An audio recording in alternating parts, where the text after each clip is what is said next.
Hello guys, very welcome to my channel. My name is Angelica and today I'm going to do a tag video. So this is the if you own a makeup brand, and this tag was created by Vicky Vlogs, so I will leave her video and channel down below, but I did see this at Lisa Lobotomy, so I will leave her video down below as well. I have filmed this look. This is already up on my channel, so I will leave it up in the card.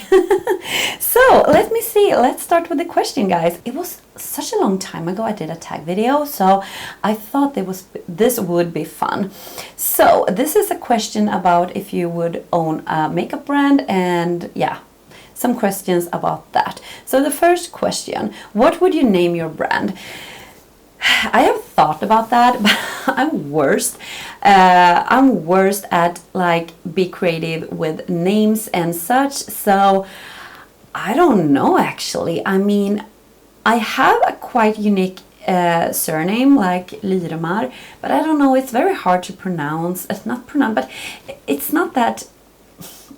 I don't know if I want my name in it, but if I would like start a company or start a brand or so, I would actually ask my friends and my families and just brainstorming with names and such, so we came up with it together. Probably that would probably be it, because I'm not good at that.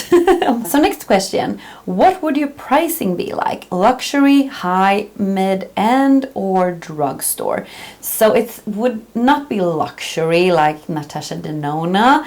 It wouldn't be drugstore either, because it's expensive to do makeup. Probably, I mean, I'm not an expert, but I can just think about it. You know, all the ingredients. You want to have like quality in your shadows, like eyeshadows and products, and the packaging is quite important to me anyway. So I think I have to get like up there, but maybe like high, mid, and like, yeah, high-end, mid-end pricing, and it would probably start as an indie brand. So yeah, I can't have like very low prices if I had a makeup brand. So next question, what would the theme aesthetics be? Edgy, food themed, girly, etc. So I know what I would love, because I am a girly girl. I love like sparkles, glitter, unicorns, pinks, you name it. I would have a brand that was quite similar to Too Faced in the packaging, if you know what I mean, in the like aesthetics, like how like fun packaging, girly, playful, and yeah, I am all into that. So definitely something like that, like heart-shaped packaging, maybe some glitter, different themes, but yeah, something very on the girly side, if you know, and the like funny side, not funny, not like, I wouldn't do like a pizza palette, like, you know, the glam light, but I could definitely do like a cupcake. You know what I mean? It's more on the girly side. I have talked too much about this for too long. Okay, let's move on. What would your color scheme packaging be like? Okay, I already told you that. You know, the girly, fun packaging, beautiful, like the packaging you almost can buy the product just for the packaging. I am that person. So I definitely want like a very, it doesn't have to be like girly all the time, because when you come out with like collections, it can definitely be another twist. You don't have to be like girly. It can be very like romantic, maybe a lot of flowers, or maybe, I don't know, you know, it can be anything, but I'm not going to be, you know, the grungy style. I'm going to be the girly style of the packaging. Color scheme, I don't know the color scheme. It's very hard, but more of the like pinky, purplish, almost like every color, because I love every color, but it has to be like pastel-y or bright, not the grungy style. So if you had if you had to compare yourself to an existing brand, who would it be?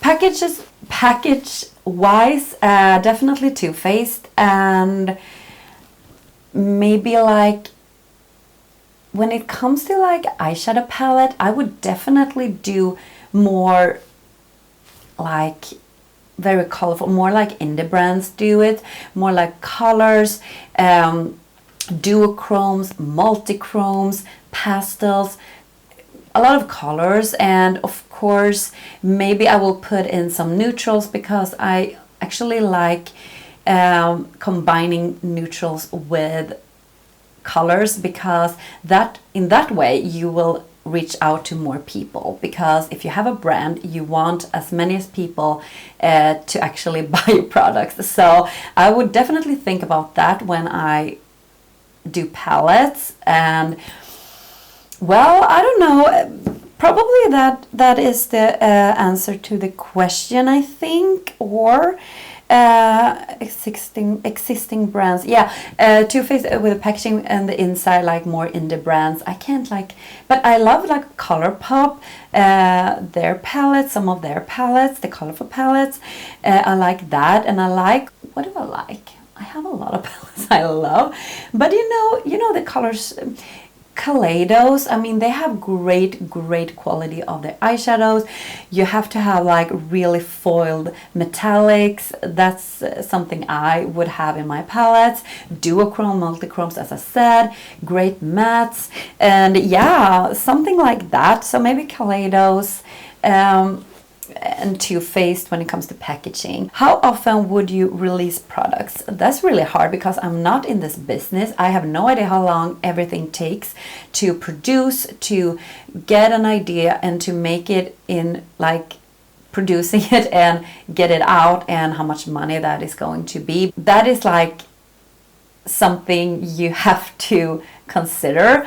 But if I just say, if I just have all the money, we say I have all the money, it's not an issue, I have the everything and so on. So maybe I would release like in a year, maybe 4 or 5 times a year. And that means not every one of these releases will be a collection. I think I would have 2 or 3 collection, maybe 3 collections in a year, and maybe 2 like in between something else. So maybe 2 to 3 collections with, you know, a palette.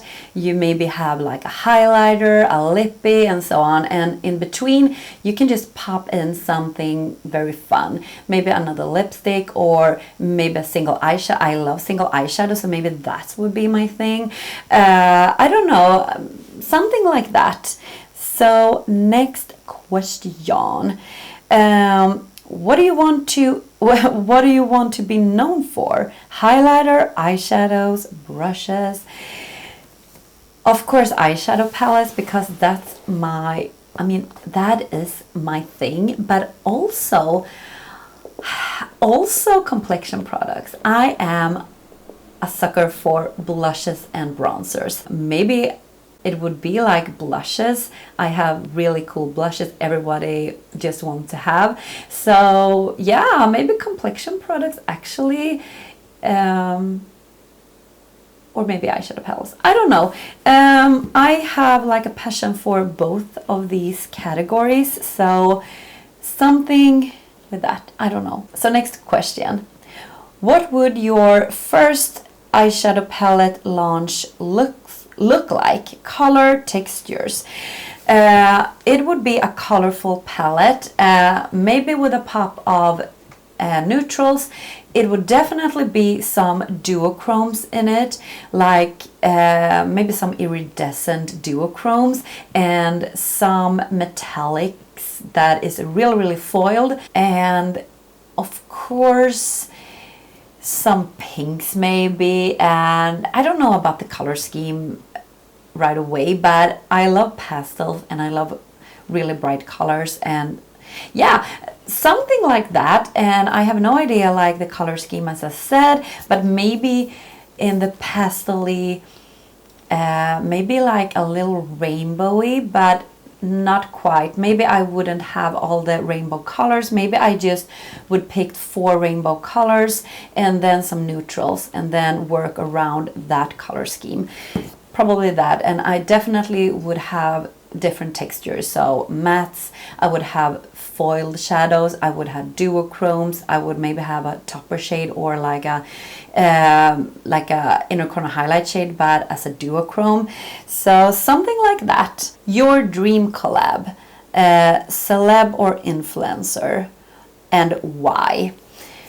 Oh, this is really, really hard, guys. I mean, all my friends here, like all the small creators that I know, and of course it would be fun to do something with a smaller YouTuber, because it is very hard to be a small YouTuber. It would be so much fun to, like, how can I explain it, like a brand sees you and wanna collab with you and do something with you, and they can actually choose another one that is bigger, but maybe they choose you. So I really like that. So maybe I would do that.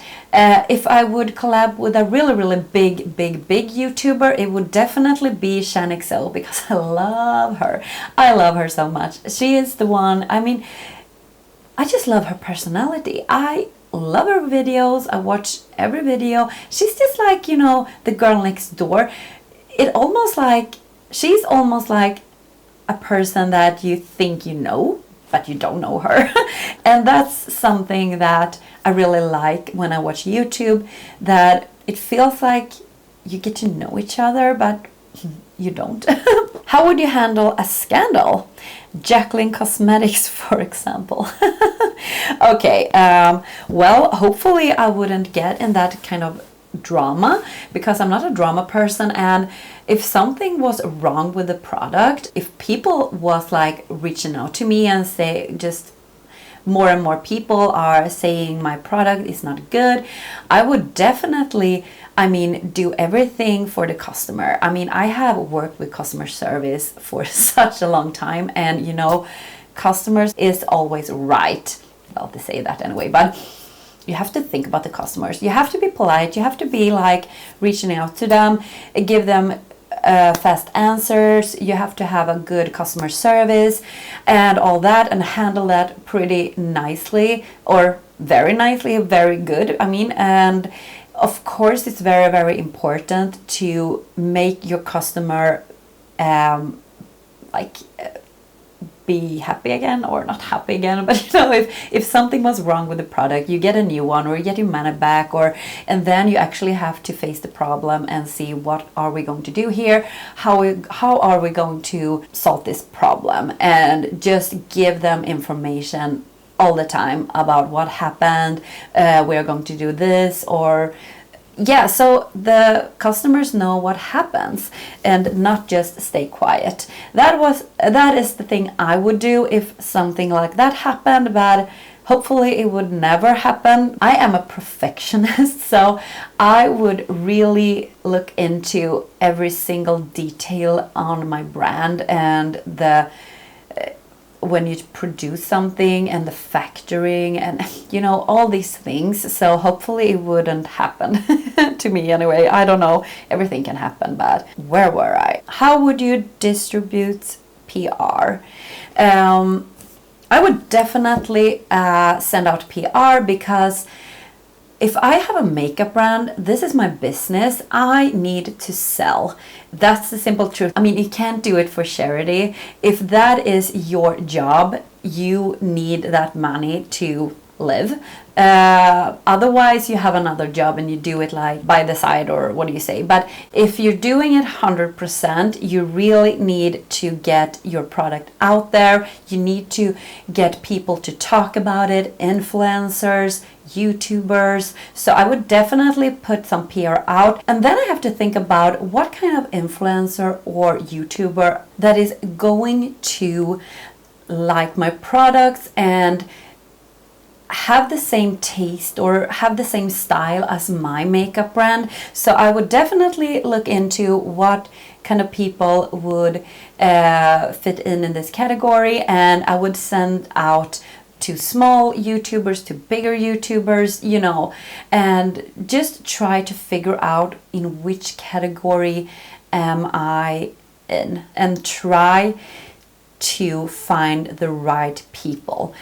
I really hope you understand me, but sometimes it's really hard. I mean, English is not my first language, obviously, but I'm really trying. Oh, I don't think this question with PR, it was not like, I just read how would you distribute PR, and then it says send a bigger YouTuber if they fit the mold of the brand, or if not, smaller influencers. Well, I have talked about that, so I think I have answered that question. So this is the last question now. Would you rather be sold in Ulta or Sephora? We don't have Ulta here in Sweden. I have just visited one Ulta in my life, and it was in New York, but it looks like it was kind of Sephora, or I can't say anything about Ulta because we don't have it in Sweden. We do have Sephora, and we have Kicks, and Kicks is kind of Ulta, but it's smaller, but they have like different brands there, and they have their own brand as well. I would love to see my brand in like Kicks and Sephora. Åhléns, there is also like a mall, like a store that is on different places, but it's very, very big. So you have like clothes, you have like furnitures, and you have makeup, and yeah, you have a lot of things in that store. But anyways, they sell makeup as well, and they have a lot of nice brands. So of course it would be great to be there, and of course I would start off as a small brand, my own website probably, and then, you know, when you grow you can get bigger and so on. But yeah, I would love to, if I had a brand, I would love to see my brand growing and be in like a lot of stores to be honest, and a lot of websites, like maybe Beauty Bay. And I mean, if you reach out to more people, the bigger chance to get bigger, if you know what I mean, when it comes to growing your brand, because it is a business. But I'm not going to have a makeup brand. I'm pretty sure about that though. It's a lot of work, I can imagine, and I just love doing what I do, and I mean, do videos, talk about makeup, buy makeup from brands, but just own a makeup brand, I think that is probably is very fun, but it's probably very challenging because we live in a world that, I mean, there's so much things out there. I mean, you really have to be strong to make money and to live. I mean, if you're gonna live on your brand and make a salary, I think it's tough. I think so anyway. Maybe it's not, but that's what I think anyway. So I'm not about that, but it was very, very fun to do this this tag video. But did you think this was a fun tag video? Give me a thumbs up if you thought this was fun, and yeah, I will try to do more tag videos. I just haven't got around to do them, but it's very, very fun to do them, so I will definitely do more in the future. And yeah, I upload Monday, Wednesdays and Fridays if you didn't know, and if you want to subscribe to my channel, you just click on the subscribe button down below and click on the notification bell, because then you will be notified every time I upload a new video. And yeah, I really hope I see you in my next video. Take care, guys. Bye.